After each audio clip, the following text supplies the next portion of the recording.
राधे राधे। माई math channel में आपका स्वागत है। आज की इस वीडियो में हम सीखेंगे टाइप्स ऑफ सेट। तो इससे पहले मैंने कुछ वीडियोस बनाए हैं जिसमें मैंने आपको बताया था कि सेट क्या होता है, उसके रिप्रेजेंटेशन के फॉर्म्स क्या होते हैं, डिफरेंट एग्जांपल्स की हेल्प से हमने इसको सीखा था। और इस पर आगे भी वीडियोस बना के मैं पूरा प्लेलिस्ट तैयार कर रही हूँ। तो अगर आप चैनल पर नए हैं तो चैनल को सब्सक्राइब कर लीजिए, बेल आइकन को प्रेस कर लीजिए, जिससे आपको आने वाली वीडियोज़ का नोटिफिकेशन सबसे पहले मिल सके।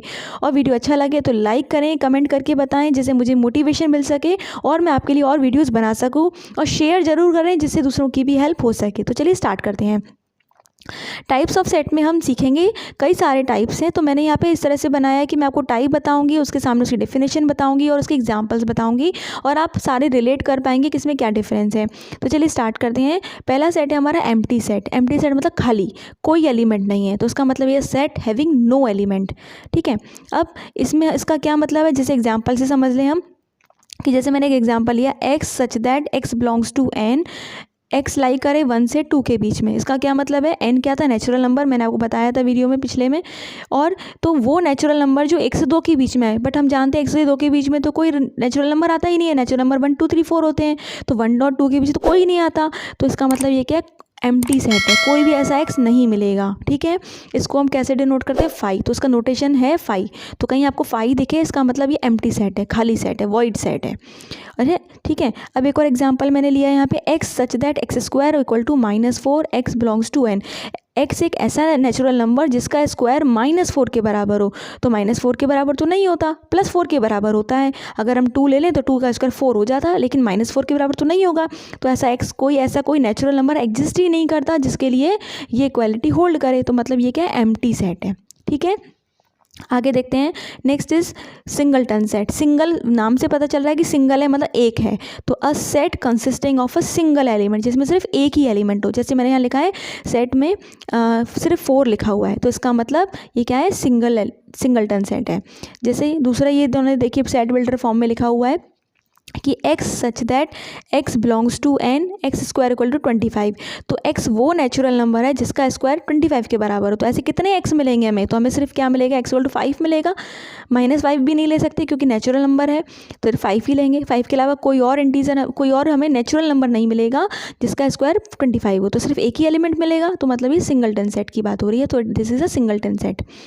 Next is finite set. Finite set किसे कहते हैं, a set consisting of a finite और काउंटेबल नंबर ऑफ एलिमेंट्स, जिसमें हम काउंट कर सकें, जिसमें फाइनाइट एलिमेंट्स हो। तो नाम से पता चल रहा है कि फाइनाइट सेट का मतलब फाइनाइट एलिमेंट होंगे, तो जिनको गिन सकें। जैसे set of days in a week, एक हफ्ते में कितने दिन होते हैं हम जानते हैं, 7 होते हैं, तो गिन सकते हैं। जैसे ये है, इसमें हम गिन पा रहे हैं कितने एलिमेंट है, 2 4 6 8 10 11 12, तो कितने 6 हैं टोटल। तो ये क्या है, फाइनाइट सेट है। फिर नेक्स्ट इज इनफाइनाइट सेट, मतलब हम उनको गिन नहीं सकते, अनकाउंटेबल हो या इनफाइनाइट हो। तो अगर कोई सेट ऐसा है जिसमें इनफाइनाइट एलिमेंट्स या अनकाउंटेबल एलिमेंट्स है, तो वो क्या होगा, इनफाइनाइट सेट। जैसे 1 2 3 4 एंड सो ऑन, तो ये तो इनफाइनाइट तक जाएगा, हम नहीं गिन सकते, है ना। ऐसे हमने यहाँ पे सारे ऑड नंबर्स ले लिए, तो ये वही भी इनफाइनाइट आएंगे। तो अगर कोई भी ऐसा सेट है जिसमें इनफाइनाइट एलिमेंट्स हैं, तो वो कहलाता है infinite set. Next is equivalent set. तो दो सेट्स अगर हैं हमारे पास, एक ए और एक बी, तो हम कब कहेंगे कि वो इक्विवेलेंट है। याद रखिएगा, इक्विवेलेंट है और इक्वल अलग चीज़ होती है। तो पहले हम सीख रहे हैं इक्विवेलेंट। तो इक्विवेलेंट का मतलब है equal number of elements. Element बराबर है कि नहीं इससे नहीं बदला, लेकिन उनकी संख्या बराबर होनी चाहिए, नंबर बराबर होना चाहिए। जैसे मैंने यहाँ लिया 1 2 3 4, दूसरे सेट में लिया ABCD, तो यहाँ भी 4 है काउंटिंग, यहाँ भी 4 है, तो ये क्या है, इक्विवेलेंट है। ओके, तो ये दीज आर इक्विवेलेंट सेट्स। लेकिन इक्वल सेट क्या होगा, इक्वल सेट का मतलब है if every element of set A is an element of set B and every element of set B is an element of set A. इसका क्या मतलब है, मैं आपको शॉर्ट में बताती हूँ कि इनकी मतलब इक्वल सेट में क्या होना चाहिए, काउंटिंग भी सेम होनी चाहिए, है ना। मतलब हमारे हम क्या कहना चाह रहे हैं कि जो काउंटिंग है वो भी सेम हो और एलिमेंट भी सेम हो। एलिमेंट जो है वो भी सेम हो, काउंटिंग भी सेम, एलिमेंट भी सेम। इक्विवेलेंट में कहते हैं सिर्फ काउंटिंग सेम थी, यहाँ भी 4 तो यहाँ भी 4 हो गया इक्विवेलेंट।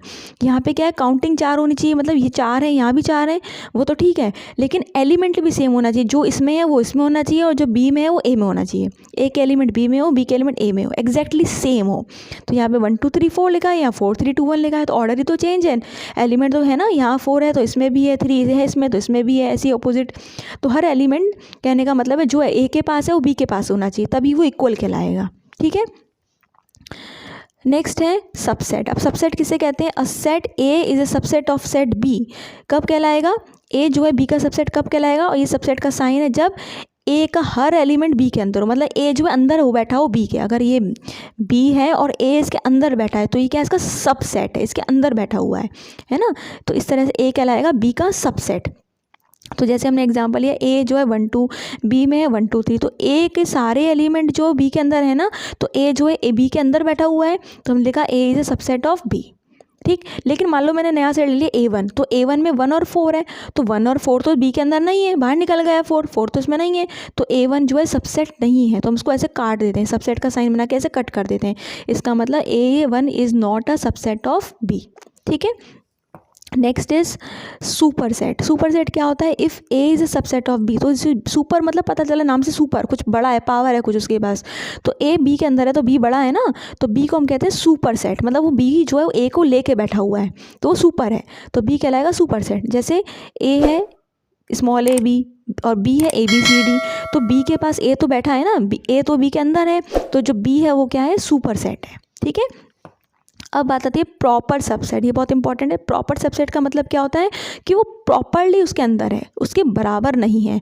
तो इसका मतलब ये है ए बी के अंदर तो हो पर ए जो है बी के बराबर ना हो, दोनों में डिफरेंस होना चाहिए, तो हम उसे क्या कहते हैं? Proper subset. जैसे मैंने ये लिया है, ए लिया 1 2, बी है 1 2 3, तो ए जो बी के अंदर है तो ए सबसेट ऑफ बी। अब मैंने इक्वालिटी नहीं लगाई है, अगर इक्वालिटी आ जाती है तो वो सबसेट है। अगर हम ऐसे करके लिखते हैं तो बात हो रही सबसेट की, लेकिन अगर हम ऐसे लिखते हैं तो क्या है? सबसेट तो है लेकिन ये क्या है? प्रॉपर सबसेट है। ठीक है। प्रॉपर सबसेट मतलब इक्वालिटी बराबर नहीं हो सकती, कहीं ना कहीं कुछ ऐसा होगा जो इधर है उसमें कुछ कमी होगी, वो छोटा होगा इधर वाला बड़ा होगा। तो जैसे यहाँ है, इसमें 3 एक्स्ट्रा है ना इसके पास, तो इधर जो एलिमेंट है, इधर जो सेट है उसमें कुछ एक्स्ट्रा होगा, तो ए जो है प्रॉपर सबसेट है बी का। और एक और पॉइंट मैंने लिखा है, phi is a proper subset of every set. तो कोई भी सेट है, फाई का मतलब है खाली सेट, तो खाली तो हर किसी के अंदर है, तो मतलब जैसे ये है, हमने लिखा ए कोई सेट है, ये फाई, तो फाई जो होगा सबसेट ऑफ ए, क्योंकि मैंने क्या बताया? प्रॉपर सबसेट के लिए क्या होना चाहिए? ये जो है वो बड़ा होना चाहिए। कैसा होना चाहिए? बड़ा, और ये होना चाहिए छोटा। तो फाई में तो कुछ नहीं है, इसमें कम से कम एक तो होगा, तो ये क्या हो गया? इसका प्रॉपर सबसेट हो गया। तो प्रॉपर सबसेट में जो इधर एलिमेंट हम जो इधर सेट लिखते हैं वो कैसा होगा? बड़ा होता है। ठीक है। तो इधर सबसेट हमेशा एम्प्टी सेट से बड़ा होता है, मतलब ये इसका प्रॉपर सबसेट होता है। एक और चीज़ कि कोई भी सेट अपना प्रॉपर सेट नहीं हो सकता, क्योंकि ए सबसेट ए का ऐसे होगा, क्योंकि ए सेम है ना, तो इक्वालिटी आ जाएगी, बट ए जो है प्रॉपर सबसेट ए का नहीं होता। ठीक है। आगे चलते हैं। एक और हमने अभी यहाँ 2 टाइप्स और हैं यहाँ पे, यूनिवर्सल सेट। तो यूनिवर्सल सेट क्या होता है? A set containing all elements of related set, और इसको हम डिनोट करते हैं यू से।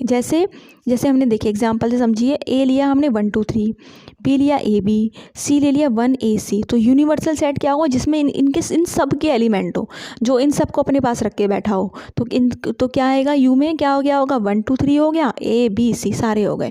तो ये यूनिवर्सल सेट, वो यूनिवर्स नाम से पता चला जिसके अंदर सब कुछ है। जैसे यूनिवर्स में पूरी दुनिया समाई है, सब समाया है, तो जो सेट लेने हैं वो सब क्या होंगे? यूनिवर्स के अंदर बैठे होंगे, तो इनके सारे एलिमेंट इसके पास होंगे ही होंगे। ठीक है। तो उसके लिए इसका नाम है यूनिवर्सल सेट। नेक्स्ट है पावर सेट। पावर सेट का मतलब क्या होता है? Collection of all subsets of a set, और हम इसको पी ए से डिनोट करते हैं। जहाँ ए अगर सबसेट है तो या सेट है तो पी ए मतलब पावर सेट। ठीक है। ए अगर सेट है तो पी ए क्या है? पावर सेट ऑफ ए। तो देखिए इसको समझते हैं हम कि ए अगर ए में एलिमेंट है 1 2 3, तो पावर सेट में क्या क्या होंगे? एक तो एम्प्टी सेट होगा, क्योंकि मैंने बताया था एम्प्टी सेट सबका सब प्रॉपर सबसेट होता है, तो एम्प्टी सेट लिखेंगे। फिर हम एक अलग अलग करके ले सकते हैं, तो 1 लिया 2 3, और हम हमेशा सबसेट मैंने आपको लिखना सिखाया था, जब हम कोई सेट लिखते हैं तो हम उसको ब्रेसिस में ऐसे करके लिखेंगे। ठीक है। तो एक एलिमेंट लिया 1, तो 1 को लिखा हमने ऐसे कर ब्रेसिस में, फिर 2 फिर 3। अब 2 2 करके लिया तो 1 2 फिर 2 3 और 3 1। और कोई कॉम्बिनेशन आपके दिमाग में आ सकता है कि 3 2, तो 2 3 ले लिया तो 3 2 लिखने की ज़रूरत नहीं है, अलग अलग लिखने होते हैं। फिर हम तीनों ले लिया हमने।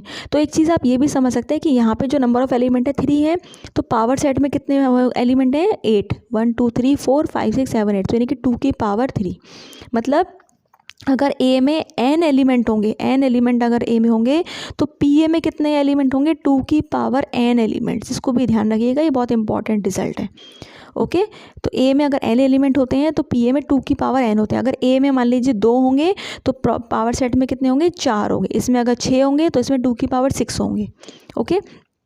अब यहाँ पे मैंने आपके लिए कुछ ट्रू फॉल्स लिखे हैं जिसको आप खुद करिएगा, लेकिन मैं एक चीज़ पहले यहाँ बता दूँ कि अगर एक सेट है जिसमें 1 2 3 है तो हम इसको 1 क्या है, इसका एलिमेंट है। मैंने आपको फर्स्ट वीडियो में भी बताया था बिलोंग्स टू के बारे में, बट क्योंकि अभी हमने सबसेट भी पढ़ा है तो बच्चे कई बार कन्फ्यूज हो जाते हैं। तो मैं एक चीज़ आपको क्लियर करना चाहती हूँ यहाँ पे कि 1 2 3 सेट है, अब 1 इसमें बिलोंग कर रहा है तो हम लिखेंगे 1 बिलोंग्स टू ए। अगर आपसे कहा जाए 1 सबसेट ऑफ ए तो ये गलत है, ठीक है। तो क्या सही है, 1 बिलोंग्स टू ए।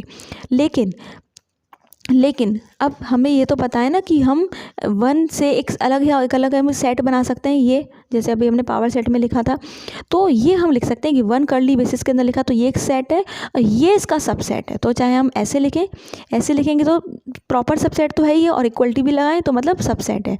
लेकिन अब हमने 1 को कर्ली ब्रेसेस में लिखा, लेकिन अगर कोई आपसे ये कहे कि 1 को कर्ली ब्रेसेस में लिख के अब यहाँ बिलोंग्स टू अगर आप ऐसे बना दो तो दिस इज़ रॉन्ग, ये गलत है। कर्ली ब्रेसेस का मतलब वो एक सबसेट, एक सेट बन गया, और अगर सबसेट है तो हम उसको इस तरह से का साइन बनाते हैं। प्रॉपर है तो ये बनाओ, सबसेट है तो ऐसे बनाओ, या प्रॉपर भी है तब भी आप ऐसे बना सकते हो, ठीक है। इसका मतलब है कि इसके अंदर है या इसके बराबर है तो ये ठीक है। लेकिन आप बिलोंग्स टू का साइन नहीं लगा सकते। बिलोंग्स टू का साइन लगाएंगे तो आप ब्रेसेस नहीं लगाएंगे, ब्रेसेस लगाएंगे तो सबसेट का साइन होगा, ठीक है। तो इसलिए मैंने यहाँ दोनों चीज़ें लिखी है, ऐसे लिखें या ऐसे लिखें, ठीक है। और ये ए है सेट तो यहाँ ए लिख दिया है मैंने। अब आप इसका स्क्रीनशॉट ले लीजिएगा। मैंने यहाँ पे कई सारे आपके लिए ट्रू फॉल्स लिखे हुए हैं और यहाँ पे कुछ नीचे क्वेश्चन भी लिखा हुआ है पावर सेट लिखने के लिए, और इनके नीचे देखिए आंसर्स भी दे रखे हैं। तो आप इसका स्क्रीनशॉट ले लीजिए। यहाँ पे क्वेश्चन हैं विद आंसर्स हैं, आप करिएगा, आंसर मैच करिएगा और मुझे कमेंट करके बताइएगा कि आपको वीडियो कैसा लगा, जिससे मुझे मोटिवेशन मिले और मैं आपके लिए बहुत सारी वीडियोज़ बनाती रहूँ। ओके। और अगर चैनल को सब्सक्राइब नहीं किया तो प्लीज़ सब्सक्राइब कर लीजिए, बेल आइकन प्रेस कर लीजिए जिससे आपको नोटिफिकेशन मिले, और शेयर ज़रूर करें जिससे दूसरों की हेल्प हो सके। और अच्छा लगे तो लाइक भी ज़रूर कर दीजिएगा, उस पर कुछ खर्चा नहीं होता। Take care, Radhe Radhe.